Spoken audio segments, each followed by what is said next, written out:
एक बार गौतम बुद्ध से उनके एक शिष्य ने पूछा, गुरुजी कृपया हमें बताएं कि कर्म क्या है। गौतम बुद्ध ने अपने शिष्य से कहा कि कर्म को समझने के लिए मैं तुम्हें एक कहानी सुनाता हूँ। इस कहानी से तुम समझ जाओगे कि कर्म क्या है। बुलंद शहर का राजा घोड़े पर बैठकर अपने राज्य का भ्रमण कर रहा था। चारों तरफ भ्रमण करने के बाद वह एक दुकानदार के सामने आकर रुक गया। रुकने के बाद राजा ने अपने मंत्री से कहा कि मंत्री जी, मालूम नहीं क्यों लेकिन लगता है कि इस दुकानदार के लिए कल ही फांसी की सजा सुना दूं, इसे मृत्यु दंड दे दूं। मंत्री राजा से इसका कारण पूछ पाते इससे पहले राजा आगे बढ़ गए। मंत्री ने इस बात का कारण पता करने के लिए अगली सुबह वेश बदली और आम जनता का रूप लेकर दुकानदार के पास जा पहुंचा।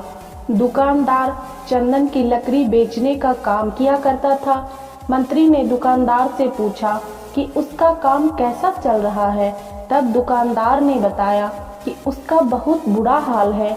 लोग उसके दुकान पर आते हैं, चंदन को सूंघकर उसकी प्रशंसा करते हैं, लेकिन खरीदता कोई नहीं है। मैं सिर्फ इसी का इंतजार में बैठा हूँ कि कब हमारे राज्य के राजा की मृत्यु हो और उनके अंत्येष्टि में मुझसे बहुत सारे चंदन की लकड़ी खरीदी जाए और शायद वहाँ से मेरे व्यापार में बढ़ोतरी होनी शुरू हो जाए। मंत्री को सारी बात समझ आ गई कि यही वह नकारात्मक विचार है जिसने राजा के मन को भी नकारात्मक किया है। वह मंत्री बहुत बुद्धिमान था।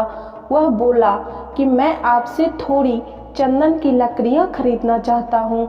यह सुनकर दुकानदार बहुत खुश हुआ और उसने सोचा कि चलो कुछ तो बिका। उसने चंदन की लकड़ी को कागज से लपेटा और अच्छी तरह पैकिंग करके वह लकड़ी मंत्री को दे दी। मंत्री अगली सुबह चंदन की लकड़ी लेकर राजा के दरबार में पहुँचे और राजा से कहा कि महाराज, वह जो दुकानदार है उसने आपके लिए तोहफे के रूप में चंदन की लकड़ी भेजी है। यह सुनते ही राजा बहुत खुश हुए और मन ही मन सोचने लगे कि मैं बेकार में ही उस दुकानदार के बारे में गलत सोच रहा था। उसने चंदन की लकड़ी को हाथ में लिया और उसमें बहुत अच्छी सुगंध आ रही थी।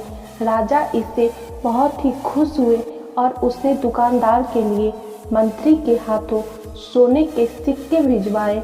उसी आम जनता का रूप लेकर अगले दिन मंत्री सोने के सिक्के के साथ दुकानदार के पास पहुंचा। दुकानदार बहुत खुश हुआ।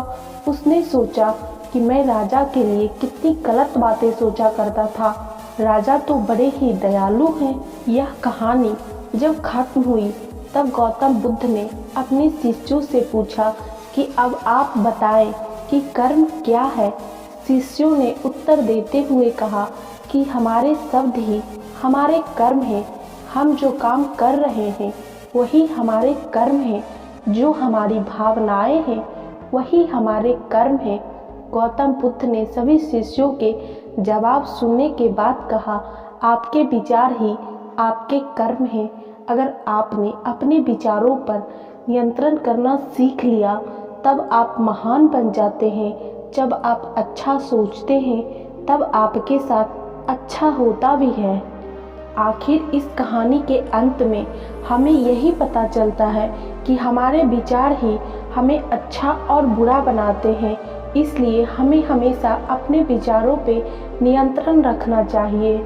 दोस्तों, अगर आप लोग गौतम बुद्ध से जुड़ी हुई कहानी या फिर मोटिवेशनल कहानी सुनना चाहते हैं तो आप उसके लिए हमारे चैनल को सब्सक्राइब करके बेल नोटिफिकेशन जरूर प्रेस कर लें, ताकि इस तरह की कोई भी कहानी जब भी हमारे चैनल पे अपलोड होगी उसका नोटिफिकेशन सबसे पहले आपको मिल जाएगा।